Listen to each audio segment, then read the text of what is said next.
Hello, friends and family. This is episode 65 of the Stand Up with Pete Dominic podcast. Joining me today for volume 2 of Comedians of Corona are Jessica Kirson and Myq Kaplan. They are both coming up. I just wanted to say thank you very much for being distracted during the pandemic with me. I had a thoughtful conversation with both Jessica Kirson and Myq Kaplan. We had some good laughs as well. Please give the podcast a 5-star rating now more than ever. Thank you for all of your support on Patreon, patreon.com/Pete Dominic. No plugs, no ads, right to the guests today. Here's my conversation with a woman I have known for a very long time, one of the funniest comedians in the business, also a very thoughtful, serious, and honest person. JessicaKirson.com is her website. Relatively Sane is her podcast. She's on Twitter. She's on Facebook. And she is a good friend of mine. And here is our conversation from yesterday here on Stand Up, episode 65. Joining me now, one of my oldest friends, one of the funniest comedians working in the business, Jessica Kirson. Hi, Jess. Thanks for talking to me. You're sheltering in place somewhere? Yeah. I mean, you're one of the few people I want to talk to. But I'm forcing myself to talk to people because if not, I'm going to end up eating my furniture. What is it? Are you... Generally speaking, in this type of situation or any situation, do you just not love to talk on the phone? Do you not love to talk to people, or are you just high anxiety and don't feel like chatting about shit? I think it's everything, but I mean, I want to be creative because we can't get on stage, right? So I have to do something. But I did a live FaceTime. Facebook last night. I'm doing one tonight. Like I have to keep doing this stuff, or else. I mean, I have to for my work eventually anyway. Like when this all ends, I need to just keep working while I'm here and building my fan base and everything. So you're doing that on Facebook for people? You're hosting them? I'm doing it on Instagram, on Facebook. I have my podcast, Relatively Sane. I'm posting on Twitter, like on everything. Great. That's awesome. So go to JessicaKirson.com and follow her on Instagram, Twitter, Facebook. Listen to her podcast. And so how are you doing? Have you had your entire schedule cleaned and cleared like every other comedian from whether they're the biggest names or they're just starting out? Yeah. I mean, I obviously everything's canceled for months. Not an easy situation at all, but it is what it is. I mean, everyone's going to go through their own thing. I hate to say this because I'm not a negative person. I'm also not positive. I've always been realistic. And This is going to be very hard for a while, and hasn't even begun. So, but we'll handle it. You know, I don't know. It's weird because I really think things are going to change in society. Like it's just going to be different. Not bad, different. Yeah. I don't know what to think. I know. I'm struggling to speculate about what this means and does and how we behave and how it changes things. I don't think we know that yet, but I think it's going to be really different. And different how? Do you know how at all, do you think? Well, everyone's become so selfish and self-involved, and just not everyone, but a lot of people. And I know it's like we're all stuck home, using social media, which I've seen as a problem for so long, that social media just is making everyone, including me, crazier. But I think more people will band together. I feel like this is like a bottom, like an addict. It has a bottom. I feel like this is a bottom for the world. And I don't know what happens after that. But I think there will be like a breakthrough and things will be better. It's going to take a while. You've dealt with anxiety and depression and all kinds of stuff your whole life. Your mom's a therapist. You've talked about it everywhere you go in your stand-up act and interviews and your podcast. And I feel like people like you and Gary Gulman and others, and now that I've been dealing with this, I'm a rookie, but for a few months since I lost my job, like, do you feel more equipped than those who haven't had a certain amount of adversity or struggle with anxiety and fear and depression because you've dealt with it, and so this isn't as challenging? Do you think maybe you can be helping other people because you've been dealing with this your whole life? Yeah, I think so. I mean, for a couple of days, I was like, oh my God. I mean, really, like, I don't know how I'm going to deal with this because of kids and not working and whatever. But you have, like, it's the different thing when you have kids is you don't have a choice. I mean, you have a choice. You can not take care of your children and just whatever, but obviously I'm not going to do that. So I have to be okay. So I'm actually a little grateful for that because I don't have a choice. I have to take care of my children and I have to provide for them and I have to figure it out. So I think if it were just me and I didn't have kids, it would be a lot harder.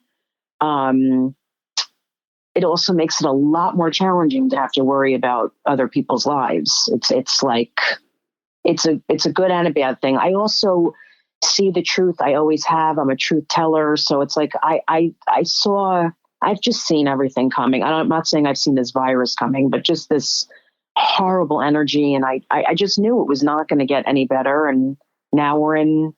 Do you feel safer knowing that we have a strong leadership under President Trump? Yeah, I've never felt safer than I feel right now. The only time I felt safer was when I was date raped. Horrible, no, but probably there was no date. It's fine. So, oh my God. No, I'm joking. I feel very, very unsafe about that. But I see that there are leaders who are taking things into their own hands, and I'm very grateful for that. I mean, it's about time, and thank God they are, because I feel very unsafe. I tweeted yesterday, I think every governor in the country is, and every mayor, and probably every plant, tree, or bush is more equipped to lead us through. I mean, you're seeing the juxtaposition or the comparison of your local leaders with the president, and it's like it doesn't even compare. I know. And some of them aren't listening to even what he said. I mean, some of them are like, they're just saying, like with the guy from Kentucky who's like, go to Bob Evans. Like, what are people doing? What is this? First, if people keep going to the beach, like those pictures I saw and all this stuff, this is going to go on until next year. No, that's not a joke.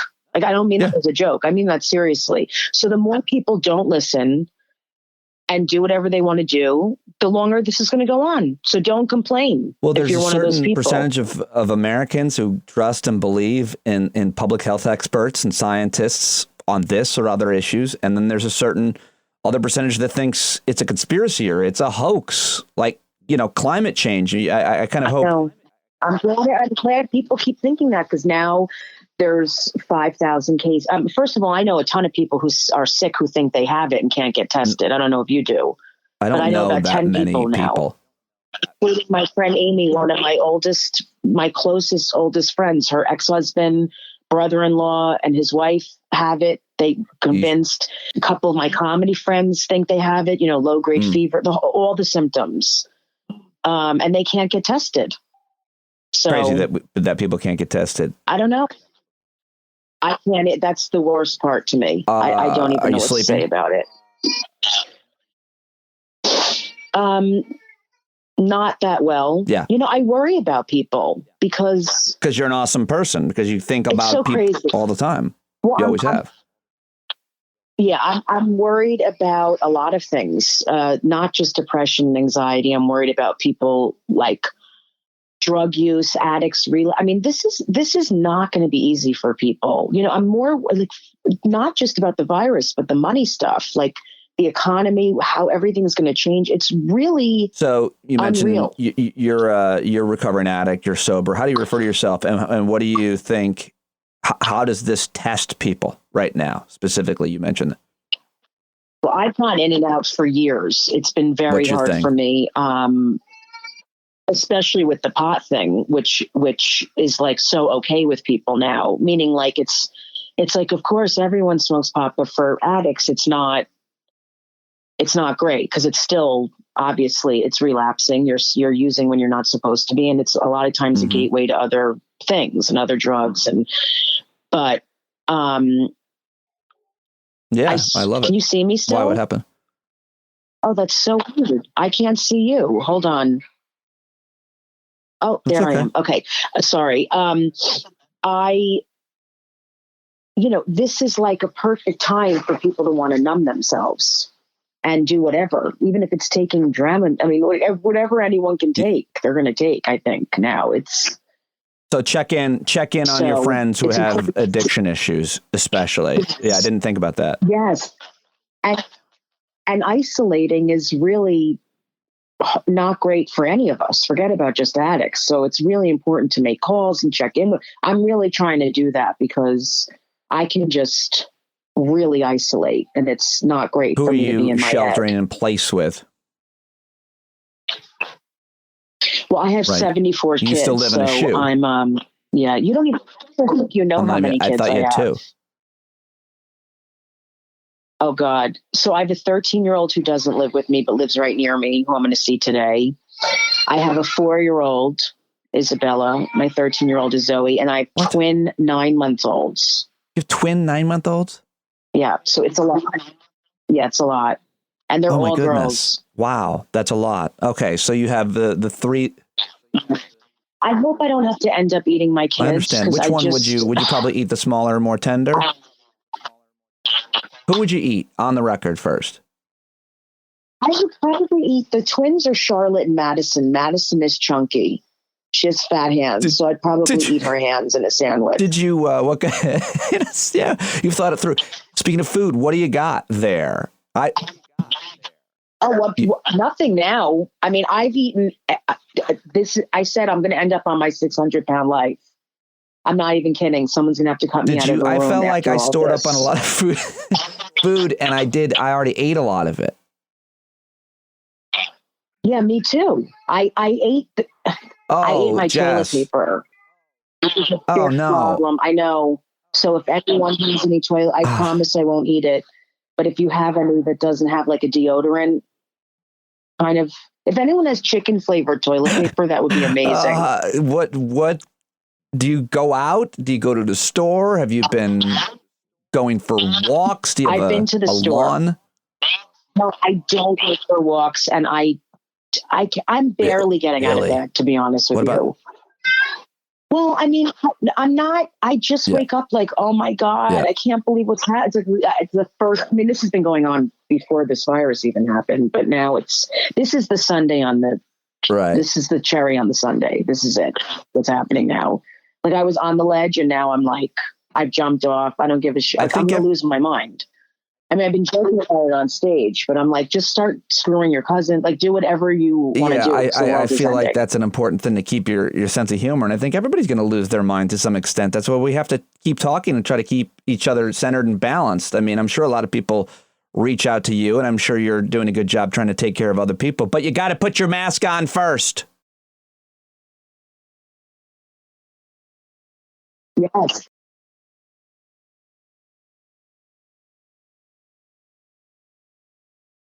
You're great at that. You're very loving and you check on people. You're very good. You always send me a text saying, are you okay? How you doing? Well, you're on my list. Yeah. Well, I love you. You know that. You always will be. I love you as well. I'm worried about you. I'll be okay. I have 80 children. I have family. I don't have toilet paper, but I have canned goods. Do you have any kind of bomb shelter or? I had a drug. Oh, what happened? Oh no. We couldn't get to the market. Oh no. You ate. Okay. I'm so sorry. Okay. How was it? So sad. Did the kids know? No. What did you ask me? Do I have a bomb shelter? I just was reading an article about the rich people with their going to their bomb shelters, and I want to meet them there just before they go in and kill them, and take the keys. Like they go into a bomb shelter. They can go underground and live and not get the virus. Oh my God! You know what? Everyone needs to just go away. Who have you been talking to, if anybody, regularly, and how do people generally seem? We're just right here at the beginning, it would seem. I've been texting with a lot of comedians and my mother 46 times a day because we're Jews. But I've been texting with a ton of comedians, and I think everyone's just like, what am I going to do? How am I going to figure this out? You know, people are trying to figure out what to do online and just checking in on each other and that's really what's been happening. Everyone's just, I think, confused right now and doesn't really know what's going on or what's going to happen. It's hard to imagine how folks are just going to make ends meet. I mean, the government's going to have to bail us out and going to have to create. I don't know what he's going to do. Like, I mean, everyone will get $6. Like, what is everyone going to get? We're going to line up. Romney said everyone should get $1,000, which I thought was fascinating. Yeah. It's going to have to be something like that. We're going to have to, maybe we'll stand in line for food. They'll hand us our rations. Yeah. Well, oh my God. Can you imagine? Yes. I've seen it already. People live. I know. I mean, the grocery stores will have food in them, but some people won't have any money necessarily. I mean, people. Yeah. So I guess what I've been asking everybody to, Jess, is I have an opportunity to take just a few people on a cruise next week, and I'm wondering if you'd be interested in joining me. How much does it pay? Right now, it's just a free gig. You get food and entertainment, and you get to be on the cruise. And, we're trying to find a way to compensate artists. You have to perform 3 shows a night, too. Okay. But you get, like I said, you get fed and you get to go to the beach. And you get to stay on the cruise ship. I'll only go on it if I can stay on the cruise ship and not go out on a port, because I just want to be swimming in the virus. You just want to lick. I'll pay you to do it. Well, any coping mechanism suggestions for anybody? Do you suggest anything specifically, like just distracting yourself, meditation, journaling, staying in touch with people? Is anything that you think works better than? I reach out, don't isolate. Breathing is so important. Seriously, deep breathing, meditation. Mm-hmm. As much as we can. I know I'm joking around, but eating well and that kind of stuff. I mean, I struggle with all of it, but I know that when I do that stuff, I feel better. So it helps. All right. Well, I appreciate you checking in with me. I'm going to just keep checking in with you on and off the air. And I want everybody. If I don't answer, I'm sleeping or I'm riddled with the virus. No worries. I'll just keep checking in with you. Does it give you diarrhea? I don't think it does. I don't think. Yeah. You wanted diarrhea? Yes. From eating so much. If I get it, at least I can go to the bathroom and not gain a lot of weight. JessicaKirson.com. Listen to her podcast. Follow her on Twitter. She's on Patreon. All of those links are in the show notes for this episode, and I'll put them on the screen for YouTube. And before we go, though, tell people about your podcast. I have a podcast called Relatively Sane that Pete will be on very soon, whenever he wants. And I interview not only comics, I've had my mom on, I've had actors on, and different people talk about their childhoods, anxiety, depression, comedy, all kinds of stuff. Some are really silly and some are really deep. And I love doing it. I do. Also, listen to Jessica on Mark Maron's podcast as well. It was really, really funny. You did a whole bunch of press for your album, right? Release? No, it was a special on Comedy Central. Yeah. Watch her special on Comedy Central, which is hilarious. And that interview I thought was hilarious. And thank you. You've had your stepbrother, Zach Braff, on your podcast. Isn't he sheltering with other rich celebrities? He's sheltering with his girlfriend, Florence, who is a celeb. She starred in Little Women. She's doing very well. Oh, so they probably have more than enough. They're doing fine. We don't need to worry about them. They have a compound. It's going to be okay. All right, Jess, I love you. I love you more. And I thank you for joining me. And I'll talk to you soon. Great.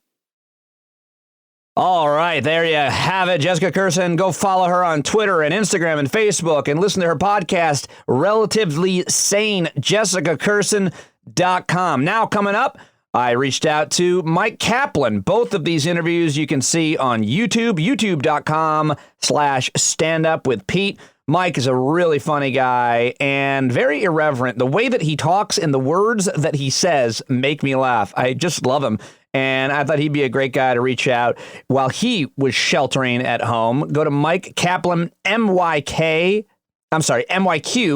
Yeah, that's how he spells Myq. MYQ Kaplan. Follow him on Twitter. Listen to his podcast, Broccoli and Ice Cream. Here now is my conversation with the always interesting, I think eccentric, brilliant, and hilarious Myq Kaplan. Joining me now on the podcast, one of my all-time favorite comedians, straight from apparently his hotel room, Myq Kaplan. Oh, wow. Thank you. Yeah, there's a lot of people. Right? Oh, God. Thank you. There must be just off camera. Also, this hotel room is my bedroom. My girlfriend makes things look nice. Well, you've got two lamps in there that appear to be from somewhere in the East, and they probably are something that an archaeologist found. My girlfriend, the archaeologist, found them in a burial site at a Goodwill. So they're cool. I like it. Oh, yeah. Now, you're in your bed that you share with her? That's right. How's that going, by the way? You guys been together how long?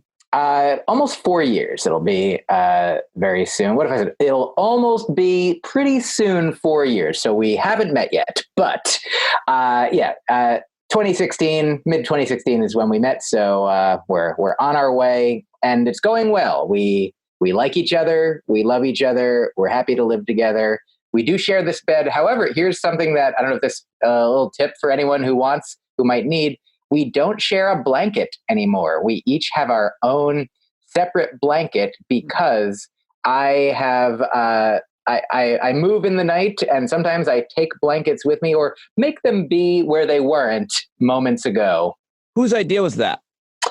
It was her. I was fine no matter what. Sometimes I wake up with no blanket or with all blankets in the world, and everyone's like, "Where's our blanket?" I'm like, "I've got it, I guess." I don't know how that happened, but yeah, it was her idea. Anything like physical, tactile, kinesthetic, spatial related, that happens. That's her view in our home. I deal with time. She does space and I do time. That's a great balance. My wife and I don't even share a bedroom anymore, Myq. Oh, really? Yeah, it's just been, I guess, maybe a year and a half. She really values sleep, and she's a very light sleeper. And if she gets woken up, it's sometimes hard for her to fall back to sleep. Of course. And we have different preferences in terms of she always wants a sound machine going on and different temperatures in the room. In the summer, she loves air conditioning. I like the sound of the crickets singing me to sleep, and I don't mind like even a hot night and a fan. So we just sleep in different rooms. What is your response to that? That sounds very mature. And if you want, I mean, if the choices are sleep in the same room and at least one of you, if not both of you, are unhappy, or sleep in separate rooms and you both have the capacity, the chance, the opportunity to live the way that you want to live. That sounds great to me. I mean, it sounds like, I mean, if you're unhappy, then stop it. Get out of there. Leave. Right. Abandon. But it sounds like it's working. It's really working for us. All right. So if you don't want to share with me because it's too personal, but how are you and your girlfriend weathering this in terms of what is her type of work? And are you guys a home in the apartment together on top of each other? She's right underneath me right now. I'm sitting on top of her. We've actually, for the past several months, she broke her ankle in December. Oh dear. And got surgery. And so she has been working for a jewelry designer. And she would go into the jewelry department of a store and represent their jewelry. But since she broke her ankle pretty badly, she has, for the past several months, she was actually cleared to go back to work starting, I think, next week. Perfect. So we've been practicing for this.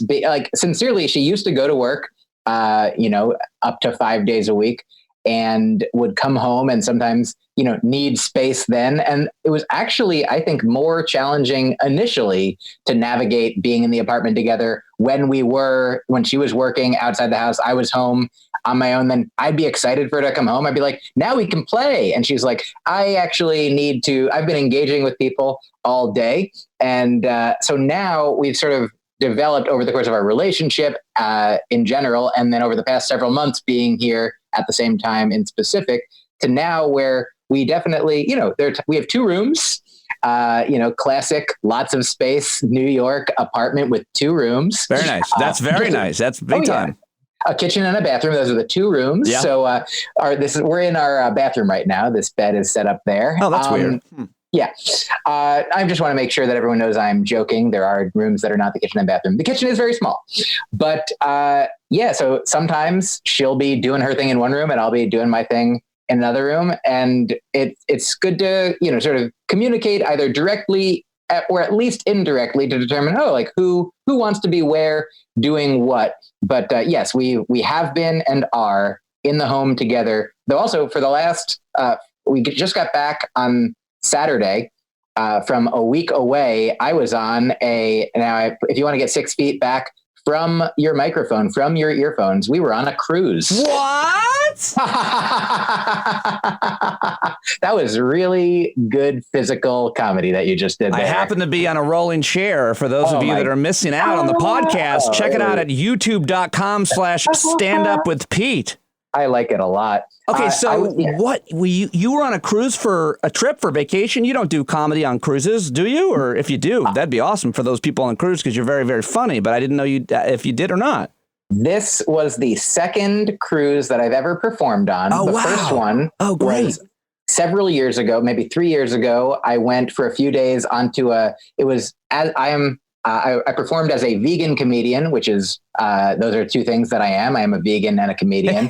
So that cruise a few years ago I was specifically invited because it was called the Holistic Holiday at Sea. And they had like the all vegan meals, all plant-based things, and they had a bunch of talks and workshops it wasn't like your classic stereotypical, as you might imagine, cruise. It had like nutritionists and doctors giving speeches about, bodily health. They had meditations and sound healings and other types of, sort of spirit health things. And then they also probably, mind, body, spirit. They probably had things for all 3 of those. There was like a doctor or somebody who had written about animal cognition and gave talks on animal consciousness. Wow, so that sounds really unique. I'm a conscious animal, but this cruise was not that, but it was also a specific do you know Jonathan Colton? I don't. He's a musician. He does the music, I believe, for Ophira Eisenberg's NPR show, Ask Me Another. And he also created the music, I believe, for the video game Portal, I want to say. And so he is this comedic musician who is buddies with these other comedy musicians, Paul and Storm. And together this was the 10th year that they do this cruise. His name is Jonathan Colton. It's called the Joko Cruise. And every night, it was for 7 nights. Every night they have musicians, comedians, podcasters. Wow. Who books it? Paul and Storm are the people that we were on a show.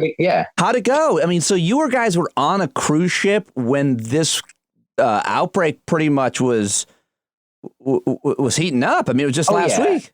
It was bananas. Like, I mean, to get in advance of the cruise, like we left on March 7th. And so like leading up to it, they were like, if you've been on the boat or if you've been like out of the country to these specific countries, you can't come on the boat. So I think like, for example, like maybe John Hodgman was supposed to be on the boat, but he had been to Italy recently, so couldn't come on the ship. So there were a lot of precautions put in place. And then on the ship, there was tons of hand sanitizer everywhere. There was the culture of elbow bumping started like immediately. They were super, and obviously what we're learning more and more now about that it's not just human contact, that it's like breathing the same air, that they're just breathing near a person with it could be the thing. Keep your distance, Kaplan. Yeah. My microphone is like at least a foot away from me. And so by the time it gets to you, I think it'll be all clear. Thank you digitally. for that. Thank you for that. So the cruise was incredible. The community that they've established, like of this Joko cruise community, it's like one of the most inclusive, diverse, like they have like people of all ages, races, ethnicities, points of origin. There's tons of, there were like cosplay days, people dressing up. It seemed there were tons of people of all different like sexual identities and orientations. And it was like the norm. Like when you got on, they gave you a name tag. They said, write your name, write something that you're happy to talk about. They give you a sticker for your gender identity, your pronouns, if you'd like. Wow. And that's sort of like assumed. They give you these little buttons that say yes, like a green button that says, yes, I'm into friendshipping right now, or a red one that says, no, I'm not in the mood for friendshipping right now. And so even though we're on the boat, there's 2,000 people on the boat. It's like the whole boat is this community, and everyone kind of gets it, and it encourages and fosters this community of sort of compassion and inclusiveness. There's like a ton of like polyamorous people on the boat, like what I'm talking about. Oh yeah. I mean, my girlfriend and I are monogamous, but I have a lot of jokes about polyamory and like having been in open relationships in the past, to the point that they did have like polyamorous meetups on the boat. But it seemed really, I told them this, it would have been more appropriate to have monogamous meetups for the few people who are like, oh God, I'm not part of the one relationship that all these 2,000 people are in aside from me. Yeah. So it was really like a singular, wonderful experience. Oh, there's a musician who I'd seen in the 90s and hadn't really engaged with since then, that I saw at a folk festival, the Falcon Ridge Folk Festival, where I actually first met these guys, Paul and Storm, as well. And also had seen Ani DeFranco had been there, Dan Byrne, one of my favorite musicians. This guy, Vance Gilbert, is incredible. Please go see him live if you can. But he was on the ship, and just every time he played music, like we cried. It was just like, really? I want me to bring up some of his music right now. Maybe. What is his name? Vance and Gilbert. Vance Gilbert. I'll look him up while you tell me if anybody was wearing the pin that said not into friendshipping right now. I didn't know that I've never heard that as a word, friendshipping. Oh yeah. I believe that is what it said. And I definitely did see people once in a while with it. It's like, if you're at lunch alone or you want to be reading a book, particularly, I think it might come in handy for aside from me, there were a few other comedians, many other musicians. There was like a woman named N.K. Jemisin, who is apparently one of the maybe the best, the foremost sci-fi writers alive today, writing today, working today. What do you do? Watch her write? Did she give talks? She did a book reading, and then there were panels as well and workshops. Like Vance did a performance workshop as well, which I'm a person who has performed for almost 2 decades now. And I watched him and listened to him, and I'm like, oh yeah, he knows, like there was people at the top of their, whatever their genre, whatever their oeuvre, like they, like these singular, sensational, artistic, spirits on board there. It sounds like I was on like a floating cult, and it kind of was for a while, but it seems like, and we couldn't contact our families, but only for a little while because we were on the ocean. That him? Oh yeah, that is him. What kind of music is this? It's folk music. He's he's in his late 50s, I believe.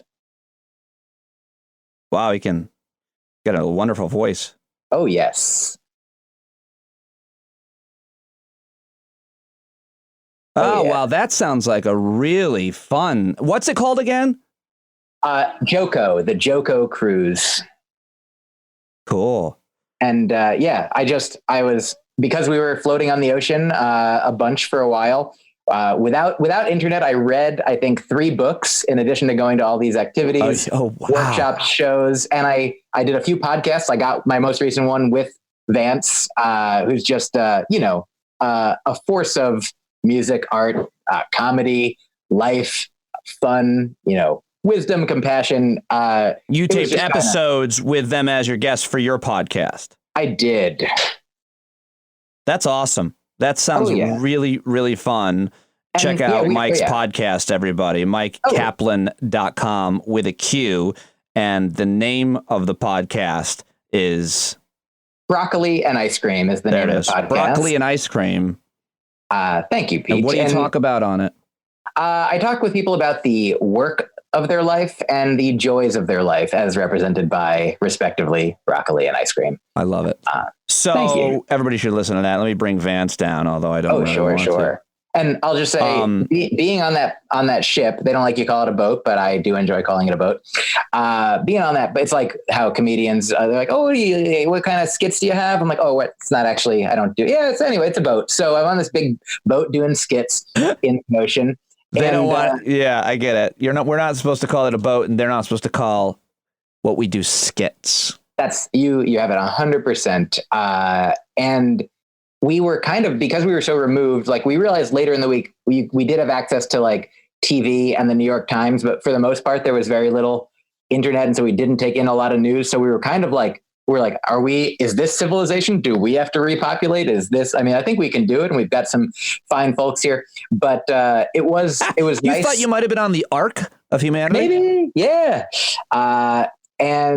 But yeah, so we went on this weird adventure, like kind of separate from everyone before. And while we were gone, we saw that the news was like, don't go on cruise ships. I'm like, okay, well, now that we're on it, should we stay here or but as far as we know, everyone turned, I know that the incubation period can be like a couple weeks. So we're, sort of self-quarantining as much as possible, as much as necessary.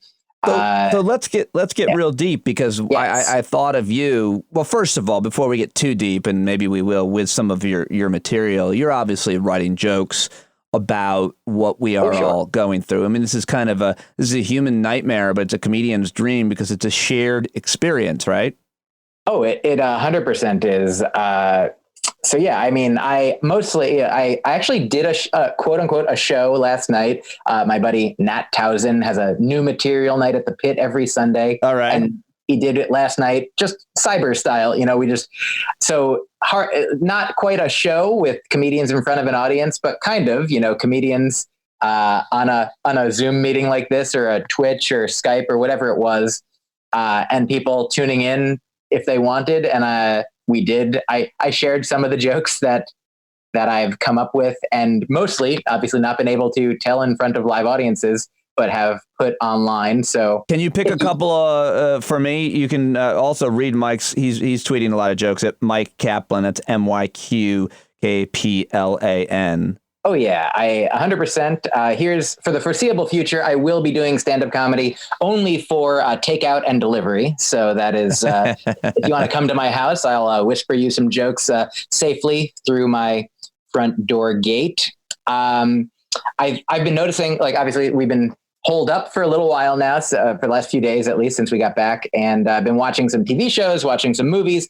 And whenever I see people embrace or shake hands, I'm like, oh my God, elbows. I'm just yelling elbows at the screen, like distance, social, like we've changed I feel like the culture has changed for the good, to help protect everyone so quickly. But it's so strange that even just, TV shows from, if they made it a week ago, if they made it 3 weeks ago. Yeah, we were watching a movie the other night and these two women shared a bottle of some liquor. And I was like, what are you doing? The Corona. Everyone gets their own bottle now. And I mean, even if it's like a fight, if it's like a boxing movie or a fight movie, like an action movie, I'm like, hey, don't punch each other. Like, aren't you thinking about your own? Like, at least like try to hurt his feelings. Just like say a mean thing, or, do like a roast, or at least elbow him. Elbows.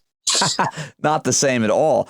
What else? Are you're tweeting all of these jokes? Are you just writing them all day and tweeting them? Pretty much. There's a handful here. I've got quarantine tip number 1. I'm hoping that I have more, but so far I have at least one, which is if you worry about running out of toilet paper, just try to not poop for several weeks. I think it'll be okay. And if you worry about running out of food, just try to not eat, which that part is 100% a joke, obviously. But if you don't eat, then you'll probably be more successful at not pooping. But it's important to eat. That is serious. But also do try to not poop. I want you to try to eat but not poop for as long as you can, just to be clear. Good luck. Good luck. That's one way to lose weight. Now, do you know why anybody is buying toilet paper? I still haven't figured it out. I heard there was one thing that people thought that if you got this virus, you were going to get diarrhea along with it. But still, even so, I don't know. I think, it really doesn't totally make sense other than... I'm reading one of your tweets, enjoying the Walking Dead sequel, Sitting Alive. Oh, yeah, it's pretty fun. It's also a Bee Gees sequel, I think. So, is that right? My sincere speculative take on why to stock up on toilet paper would be just that it's best to stock up on the necessities, like, because it's better to go to the supermarket once, for a month and not go every week or every few days or however often you would go. So you want to get a lot of food, and perhaps maybe somebody was like, stung once in the past. They're like, I stocked up on food, got everything I needed, and then they had all the food. But if you don't have the commensurate amount, the corresponding amount of toilet paper to go with the food, then you still need to go out, or you've got some real trouble on your hands. Literally, you've got and trouble is poop. That's what I call poop. I gotta go drop a little trouble in the bed. A little trouble. Well, I mean, I just feel like also if you ran out of toilet paper and you had a bathtub, everybody's now got a bidet. I mean, just it's true. Rinse your crack out. You'll be all right. Right? I do think that it's not toilet paper isn't the number one concern, but we bought a lot of it just in case. We brought back some from Florida when we flew back on the cruise. Is that right? You brought toilet paper back on the plane? Well, we were so scared. We were scared by people, like by the pictures of, because whether or not it's necessary, we had seen a lot of photos of different supermarkets, like certainly tons of places are out of hand sanitizer and those kind of disinfectant wipes, which are valuable in a way. Though who knows how much. I don't know if you watched the guy that Rogan had on, who was like the biggest virus, like adult doctor informed person. I forget his name, but sort of speaking to, I think he's told Joe is like, I'm scared. And he's like, I'm not trying to scare you out of your wits. I'm trying to scare you into your wits. Right. So like, I recommend taking that in, but for sure, we didn't know if whether or not we certainly need toilet papers. And we're like, if it's all gone because everybody got it, we fortunately, my girlfriend's father who lives in Florida, has been, I think he has enough toilet paper forever. He's been stocking up. He's a Costco. Yeah. I mean, that's a lot of families, we go to and buy the case. So I just feel like we had enough. So let me ask you the deeper, more profound question, which is, to me, you and I have known each other for a long time. I've always, shared with you different questions about life and philosophy. I've always felt like you've had a unique and original take on a lot of things. You're very, I don't even want to use the word progressive, but you always seem to be ahead in the way that you think and as positive as can be. And I wonder, I feel like because we've never experienced anything like this and because our parents didn't either, it's hard to know how to deal with what we are experiencing right now, especially because we don't know exactly what we're experiencing or how long it's going to be or how bad it's going to get or what life is going to be like. So it seems difficult to kind of wrap your mind around how to think, how to behave, and how to feel and how to even control your anxiety. So I don't have really any answers because this is uncharted ground, it feels like. What about your thoughts on how to think and feel about what we are all experiencing, Myq Kaplan? I mean, that's a great question. And I 100% was just thinking earlier today, like of, growing up and there never being told that you might ever have to ask the question like, Mommy, like, what do we do when there is a severely, just a fast acting, like this kind of thing. Like I'm grateful that I've never had to. Mommy, what does outbreak mean? I mean, yeah.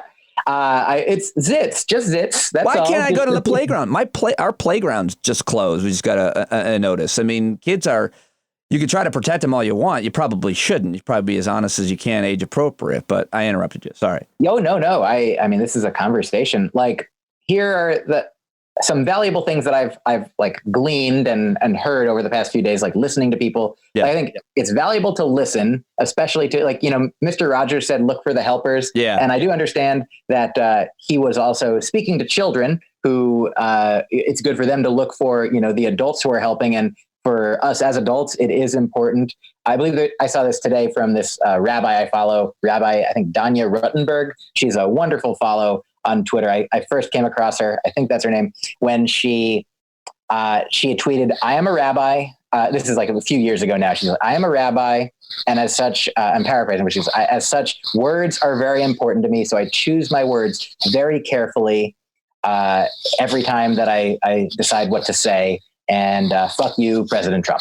So She is on Twitter, by the way, at the RADR. That is Rabbi Danya Rutenberg. So she is wonderful. And she posted something today, and I think I've seen it before, that, look for the helpers is like perfect advice for a child. And the additional advice, I think it's good for adults too, but an additional piece of advice to adults is be the helpers. And the way that you can be a helper is by like seeing who does know things, because there is lots of nobody has all the information. Nobody knows nobody can make everybody do exactly the right thing. But like this virus expert who was on Rogan's podcast, I'm like, this guy knows things. It's valuable to listen to him, even though some of the things that he's saying is like people are going to get sick. Like some percentage of people are very likely going to die. And it's good to know that and be prepared for it. And then also do all that we can to not have it be worse than it could be. Like there's a best case scenario, there's a worst case scenario. Like there would have been a better best case scenario if certain procedures had been put into place a year ago, several years ago, a month ago. But we are here. We are where we are. Yeah. And I think that I think most of the people that I know and I've talked to about it are if you've like read the news, if you've taken a lot of information about this, I feel like it is serious and people understand that it is serious. But there are some people who are like, even my mother the other day I was on the phone with, and she told me that she had gone out to dinner the night before. She lives in New Jersey. And I was like, oh, like, have you not taken in all of the media that I have to know that even, only what's necessary at this point, like not just for like, she was like, I'm kind of a fatalist, like if you're going to get it, you're going to get it. And that's an oversimplification that is, I think technically not, it's as true as this. Like when I was a kid, and this might be something, maybe it's an old joke, but I feel like my grandmother said, or some relative said, she's like, winning the lottery, the odds are 50-50. You either win or you don't. There's only two ways it could go. So you're either going to win or you don't.